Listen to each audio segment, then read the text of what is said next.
Hey guys, this is Chris from AndroidPIT.com, and today we are going to do the best that Apple has to offer with the iPhone 6, and we're going to put it side by side with the best that one of the best that Android has to offer, the Samsung Galaxy S5. So we're going to take a quick look at the major differences. We're not going to bore you with too many technical details, we're just going to tell you what you need to know. So come over here and let's have a look.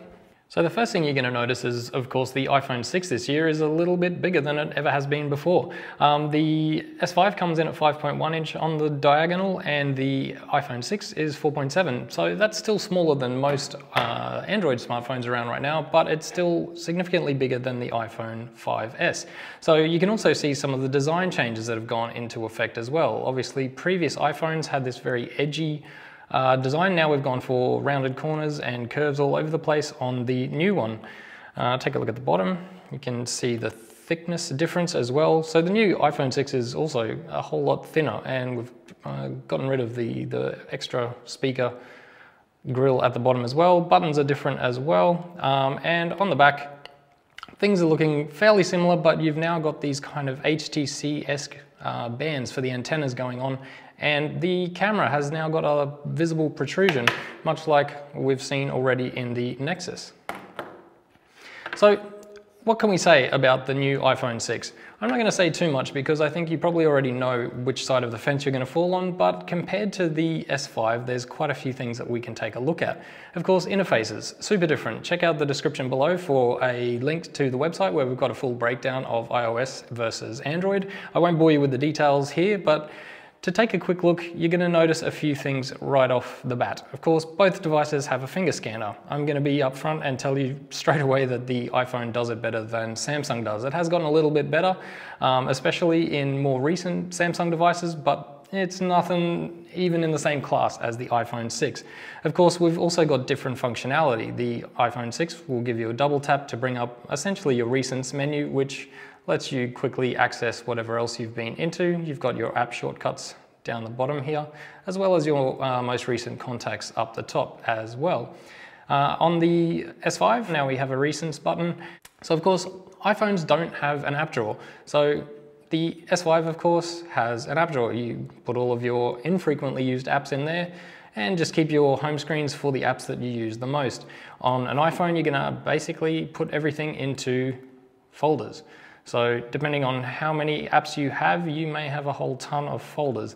I have to say, in terms of speed, the iPhone is quite fast. It's definitely faster than the 5S in my opinion, and it's definitely faster than the S5 as well. The S5 is pretty sluggish, as we already know. It's not, TouchWiz is not the fastest interface, so that's already at a little bit of a disadvantage. But all things considered, the S5 is still pretty indicative of some of the best hardware you can get in an Android at the moment. The iPhone 6 has basic shortcuts at the bottom, kind of like the quick settings on the S5 and most other Android devices. So you've got brightness, volume control, music, and some quick shortcuts to apps. But when it comes to notifications, it's slightly different. On the iPhone, swipe down for your calendar events as well as your notifications. Whereas on Android, that's all handled in the same thing. So you've got your notifications and your quick settings all at the top. Now, long presses on the home button will bring up Siri on the iPhone. Nothing, thank you. And S-Voice on the S5. We've actually replaced that with Google Now. Let's take a quick look at the iPhone 6 camera. It's up here, you can see how fast it launches, pretty snappy. So of course we've got the time lapse, we'll show you some of that in our full camera comparison. We've got our slow motion, 240 frames per second, which is pretty fantastic. Video, photo, of course, your normal square shots and panorama. So if you take a photograph, like we just did here, you've also got some pretty limited editing options, so crop and that kind of stuff, a few filters as well, and of course a few other modifications you can make as well. There's nothing particularly devastating about the iPhone 6 camera other than of course the slow motion and the simple quality of the photos that it takes. You've also got your flash, HDR and self-timer settings up top. Okay, so let's take a quick look at the S5's camera. Again, pretty quick to launch, and of course you'd already be familiar with the quality of the S5 camera as well. And of course we've got a lot more preset modes with plenty more that you can download as well. Samsung has kept it fairly limited to just the popular ones this time around, But settings, this is where the S5 comes into its own. There's so many settings here, it'll take you a while to read them. Of course, we also have HDR, 4K video, and so on. I'll let you take a quick look at that. If you want to check the description below, you'll be able to see our color chart test photos for each device, and stay tuned for our video where we put all of the major flagships head to head. So again, if you jump into a photo, we can do some pretty minimal editing with the stock app. So minor adjustments for cropping, that kind of stuff, as well as tones and a few effects and filters, and just the usual stuff. Nothing spectacular on either device in terms of editing capabilities, really. It all boils down to the quality of the camera sensor. Now, if we turn them over, we can see another few of the obvious differences. Obviously, we've got a unibody on the iPhone 6, so there's no removable parts on here. On the S5, however, that's one of the great strengths of Samsung. We have a rubber plastic back panel that you can remove to access the slot for micro SD expansion, as well as a removable battery.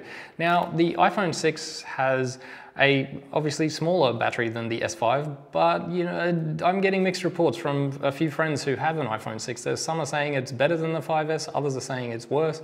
From my experience, it's pretty much the same. And the same as most Android devices, actually. It's not spectacular, but it'll get you through a day pretty comfortably, depending on your usage. But of course, it's not removable like it is in the S5.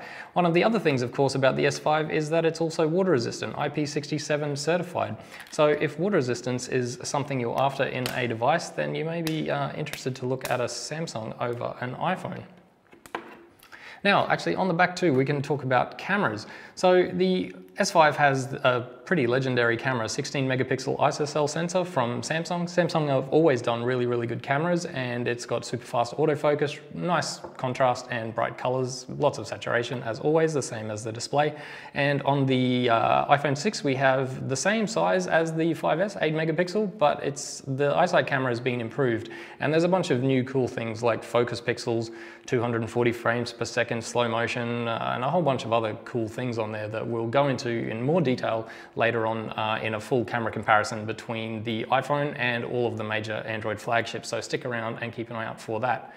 So when you break it all down, basically you're going to already know which device you like. You're not really going to walk into a store, look at these two and make a decision. You're going to either be an Apple fanboy or a Samsung fanboy by this point in your life. Design-wise, I have to say I do think the iPhone does look a bit better than the S5, but again, I think you will know that I'm not a huge fan of the look of the S5. I'm still waiting for some changes on that front.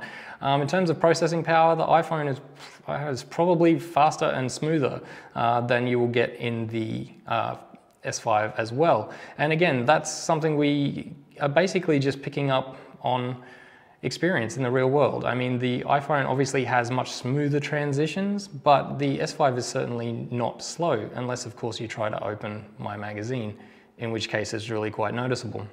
So the last thing to consider, guys, is price. Of course, if you're picking up one of these on Amazon, you'll be able to pick up a 16 gig version of the S5 for around $530 unlocked, and an iPhone 6 for around $780. So if price is no barrier to you, then sure, grab yourself an iPhone. That's pretty much how Apple devices work. But I have to say, after looking at these two, I'm kind of left with the same feeling that neither one of them is a particularly significant improvement over its predecessor. And of course, keep in mind also that both of these are kind of the little brothers to their other devices, the iPhone 6 Plus and of course the Galaxy Note 4. We'll bring you more comparisons over the coming weeks, so stay tuned to AndroidPIT.com, and of course subscribe to the channel, check out the website, grab the app, and stay tuned. Let us know in the comments what you want to see next. Until next time, this is Chris.